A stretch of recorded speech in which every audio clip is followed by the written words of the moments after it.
We'll be making our way back to Birmingham again this year for the UK Games Expo. What 10 games am I looking forward to seeing most there?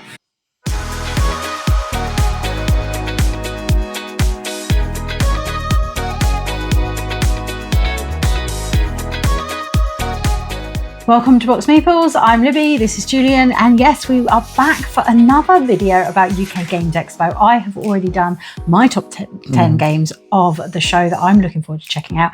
And now it's your turn. Yes. For another 10. So I've not chosen any of the games you have already picked. No, we obviously didn't overlap because, I mean, there's so much good stuff there, why would we? Yes, so these are, I think, 10 games that are more tailored to my taste than to yours.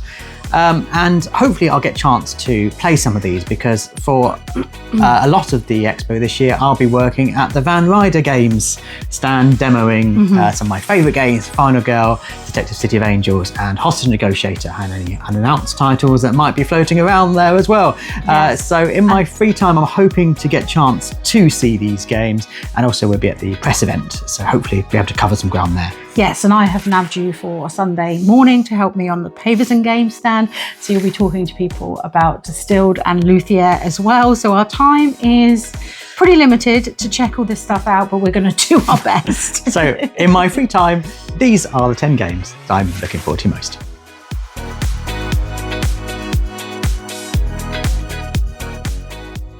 A deduction game that has echoes of Battleship, you would think wouldn't necessarily be on my list. Normally we'd say those games are kind of not really our thing, they're a bit too light, they're a bit too chancy, but Orapa Mine caught my attention because the Dice Tower absolutely love it. They did, they did. I was watching it going, this doesn't seem like a game that they would normally gravitate to, but they couldn't say enough good things about it. It's been described as battleships on steroids and that kind of thing, where one person is having to deduce where the other person's kind of minerals are. Yes. In a kind of search in the sea. And I'm intrigued by it. Not just because Dice Tower said this is good, you should check it out. And I haven't had a chance to see it. I don't think it's become readily available in the UK, and I think now it's going to be approaching a much more mass market position. So yeah, if I can actually sit down and play a game that I on paper think isn't my kind of thing, I'm open and I'm willing to be surprised by it. And I always find those are kind of the most successful games at the convention. If you go in thinking that's not for me, and then you leave going, this is brilliant, how have I not had this in my life before, then that's a bit of a win. Yeah, I love those sort of wow moments. So it's always good. Yeah, don't know much about it apart from the vague gameplay of it, and note-taking is required. So hopefully I'm not going to be good at it then. Hopefully on the flip side, I'll be able to tell you much more once I've actually seen it.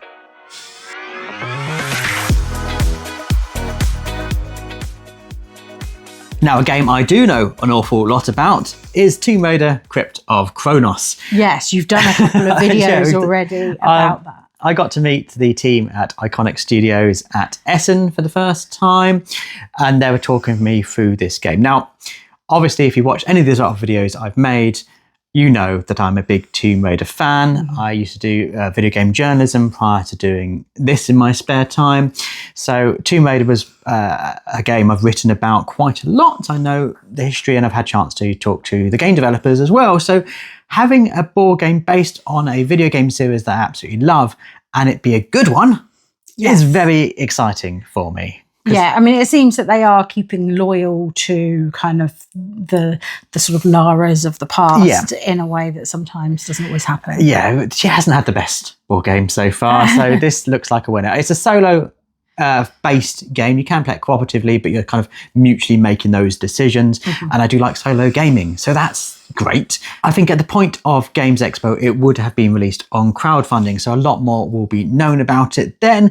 But I'm hoping to get a chance to talk again with Luke and to see it in person and get a chance to get hands-on with a game that I think I'm going to really like, particularly as it's called Crypt of Chronos, and we know there's time manipulation in it, and that hasn't been explored so far. So I think there's some secrets still to be unearthed in that tomb. Yes, hopefully there's some demos there at the show.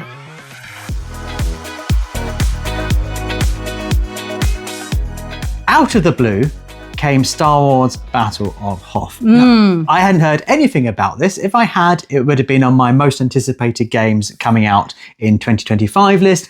But it came, just suddenly. Yes. There's a Star Wars game coming that seems to be based on Memoir 44. Yeah, that's what I've heard. Like similar kind of mechanics, but you've got this sort of Star Wars feel about it, which is way more appealing for me. Yeah, we've played excited. We've played Memoir 44. We have dabbled in it. Yeah. And I think the setting meant that although we did enjoy the game itself, the setting didn't grab us, so therefore the game didn't grab us. Yeah. But Star Wars, yes please. It's got lovely miniatures, it has a great table presence, and it seems to have quite a lot of variability. So it's a tried and tested system. It's not like it's a new idea.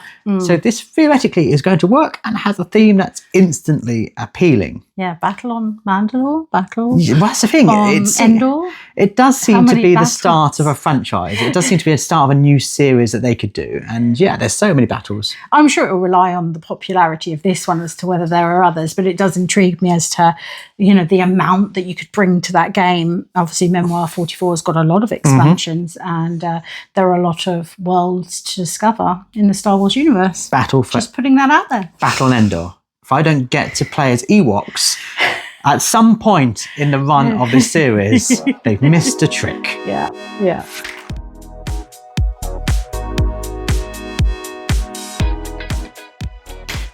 Sometimes when I'm doing these lists of games I'm looking forward to, I go a bit rogue and I just pick a game based on its box. Yeah, we've all done that before. And Crazy Corgi has a picture on the box that looks a bit like our dog. It isn't a Corgi.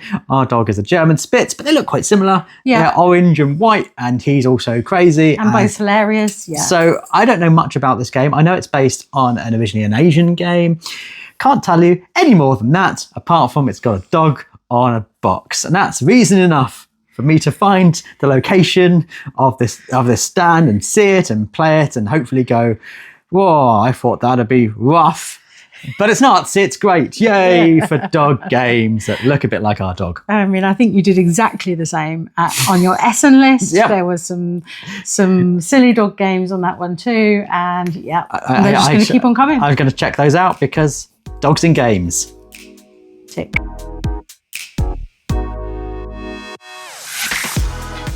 I was intrigued when I saw Black Metro because I hadn't really heard about it, and we're looking through the website, the UKGE website, of all the games that are going to be there, and it was kind of dark, cyberpunky universe, and that's always something I'm attracted to.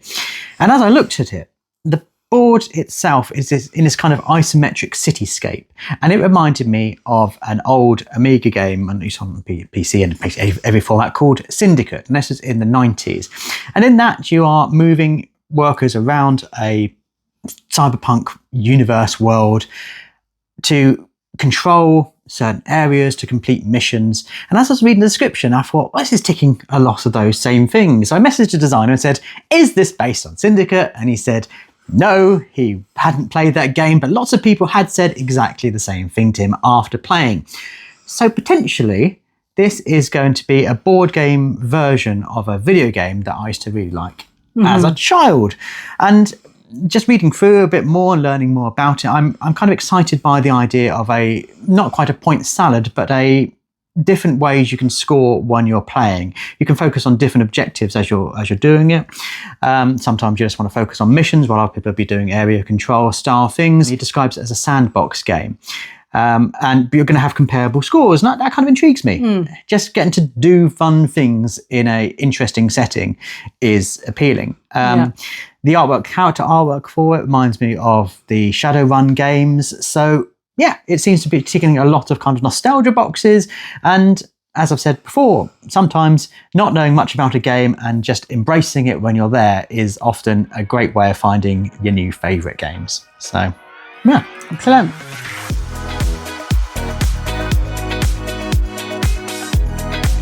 The Good Doctor has done it again.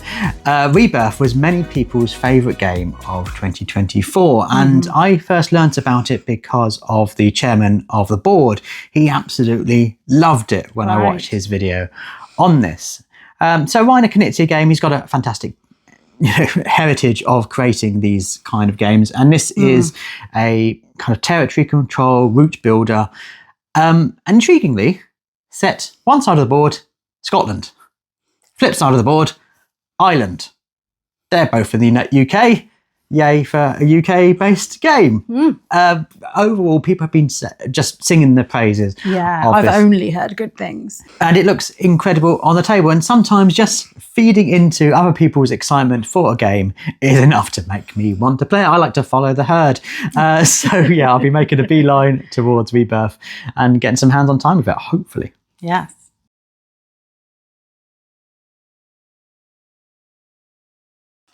Do you recall at Essen, you were picking up a game called Fall? I do. And this is yet another one. Let's pick up games that look a little bit like our dog, isn't it? Although this time it was on my list, not on your list. It doesn't even, it's not even featuring a dog. No, it's a fox. But Fen does look a little bit like a fox. And this is a cute fox curled up in a ball on the front cover. And it's a sweet 2-player game. So no regrets there. No.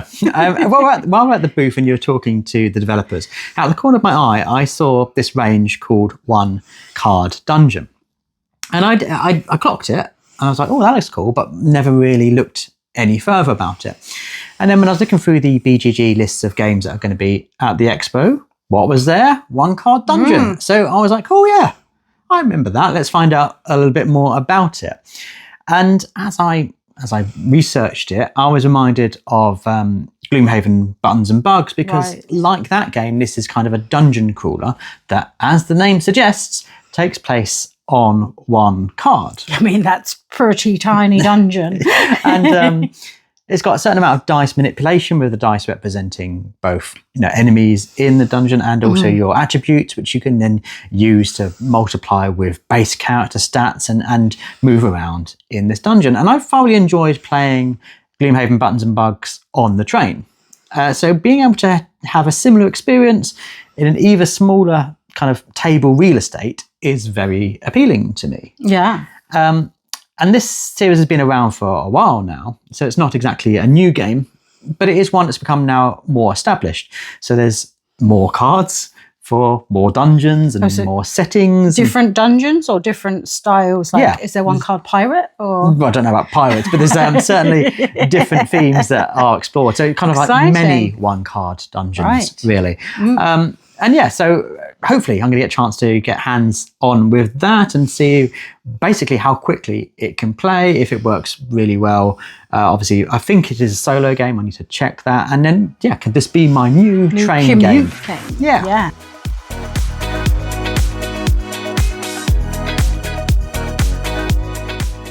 As a family, we like painting miniatures, it seems. Well, I mean, I'm just starting, so you should hopefully be seeing some videos from me soon. But you have been well established in the painting for a little bit now. So I'm stealing all of your advice and your kit. Yes. Well, talking about kit, I've very much gone down the how can I paint a mini in 30 minutes route and done the slap chop technique. So to do that, I've used Army Painter Speedpaints. And I saw that now a clever company have taken those paints and put them in pens. So doing away with brushes and completely, but still using the kind of slap chop technique, can we just take these pens and paint? Yeah, I mean, I'm imagining that that's going to be working better for sort of bigger canvas areas than it is for the smaller detail, but it might make less wastage of some of those areas. It might make things a bit speedier still. Well, that's my hope. If you haven't got to get all the paints out, you have this little kit and you can just paint. Miniature done. Yeah. So capes and things like that. That's where I'm thinking that these might work well. Potentially. Yeah. I don't know how much fine detail you're going to be able to get with them. It's going to entirely depend on the nib. Yeah. Size nib nozzle. Nib. Brush nib on these pens. And I have in the past enjoyed doing those painting demos at these kind of conventions. Yes. I don't have as much time as I used to have when I go to these. And as we saw in an Essen video, you can't paint Meeps the cat in 15 minutes. But if I can get hands on time and see if they meet my expectations, if they're actually going to blend well with my painting style, painting pun there, it's going to be useful to just kind of, because it's quite an expensive system to get. And obviously you want to get it in its entirety. So being able to try it and see if it suits me is going to be a good use of my time, I think. It's interesting that I think that it was actually 2 years ago at UKGE that you actually got into painting, having painted a miniature at the show for the first time. I think you went to one of those Warhammer miniature things, and it was that kind of like hooked you into this. So it's such a great space to be able to experiment on different things and go to different elements of the hobby. And the funny thing was, I painted a lot when I was younger, and as you said, I just wanted to kind of, let's try it out. I'm going to be able to do that. And ironically, as I finished, I was like, that was fun. I'm never doing that again. But then I discovered... Because it took too long. It did. I was using my old techniques that I used to use 20, 30 years ago. And painting's changed. Yes. Painting has become more streamlined using those contrast speed paints. Now you can get things done much quicker, which I didn't know about when I was doing the demo at UKGE. But what I did remind me of was just how much I do enjoy the painting process. Yeah, and you find it quite relaxing. I do. So yeah, always on the lookout for new painting techniques. Yes, and I've recently got some new brushes, so maybe I'll be looking for some little bits and bobs to kind of not steal every bit of kit that you've got.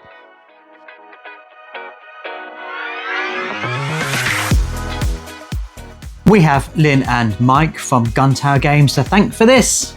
But we absolutely loved our time playing Power Vacuum. Now, I think trick-taking games have kind of had a renaissance of late.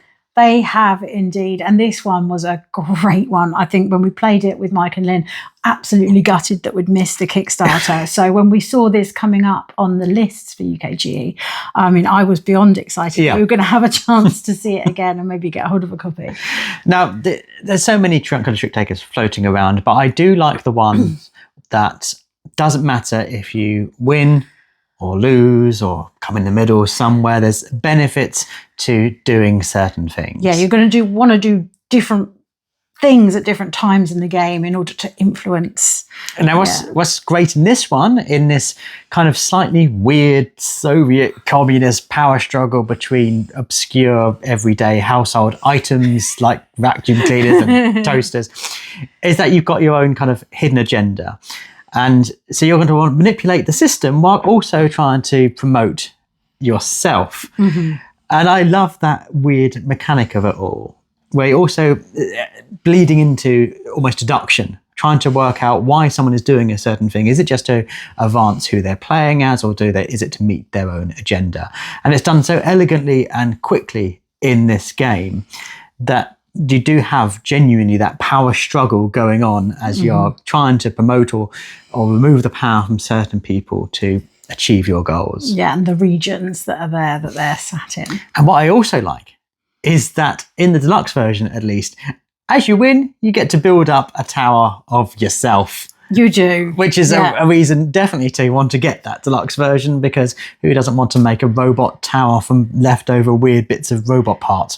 Yeah, you achieve certain goals and you're able to take these different parts to create the most interesting sort of statue. and that becomes it's a tiebreaker. It's a tiebreaker. Who's got the best statue at the end? Yeah. Brilliant. Need this in my life. And kicking ourselves for not knowing about it. I think too many people have missed this. It's kind of got lost in the melee of trick-taking games. And if you're going to UKGE, I think this is definitely worth checking out, having a look at it, just to see just how great and sometimes mean a trick-taker can be. Yeah, I mean, we had a fantastic game of it. So if we manage to get to the stand, which fingers crossed we definitely will, and then I have zero doubt that if there's any left there, we will be bringing one home with us. Absolutely.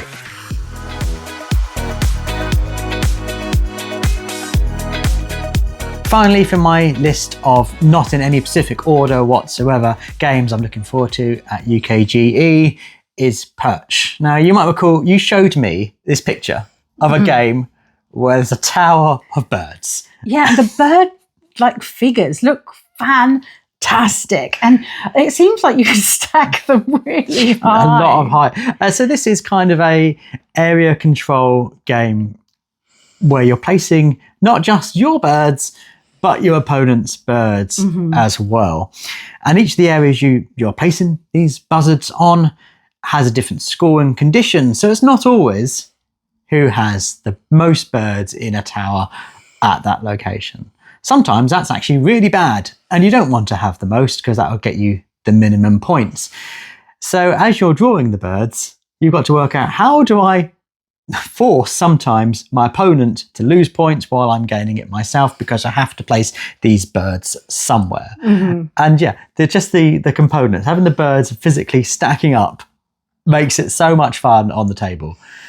Yeah, I mean, it looks like fantastic production, again, from Inside Up Games. Like, there's someone who's really sort of, I think, upped the game of recent years and coming out with some fantastic board games. Yeah. So, yeah, I think there's going to be a big crowd around Perch. Yeah, because it's not just those birds. I mean, all the acrylics, and I've seen a fox one. Of course, I have. There's a little dog acrylic and stuff. Yeah, they're just great aesthetic for this, and it sounds like fantastic gameplay as well.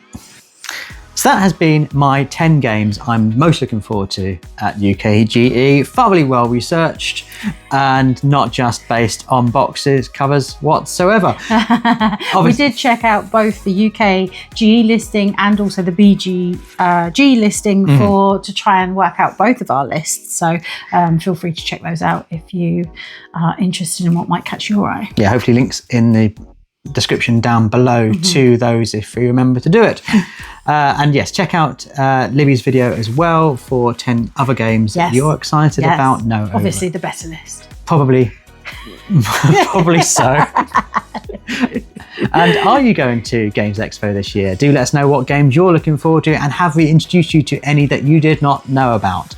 Yeah, do let us know. And of course, we'll be doing as much content as we can while we're at Games Expo this year. Yeah, so if you are interested about seeing more about the show, then obviously we would love it if you'd subscribe to the channel, and of course ring the bell so that you get the notifications when those UKGE videos go live. We will of course be, as you said earlier, working a lot when we're there this year, which might limit the amount of video production we can do, but we will endeavour to keep uploading as we can, as we always have in previous years. Yes. Of course, if you're new to the channel, do subscribe to us. And if you're looking to buy board games, such as the ones we've just talked about, that are already available, head to your friendly local game store. And for us, in South East of England, Chaos Cards. And there is a discount code in the description even, that you can use at the checkout there. Chaos Cards will be at UKGE, but normally you can't use the discount codes there, but they often have some other great deals and things that you can use, and vouchers that you can take away after, things like that. So do check out their stand if you're visiting the show. If you see us at Games Expo, do come and say hi. You know where we're going to be now. So yeah, pop over and say hi. It's always fantastic to meet you. But as always, thanks so much for watching. Bye.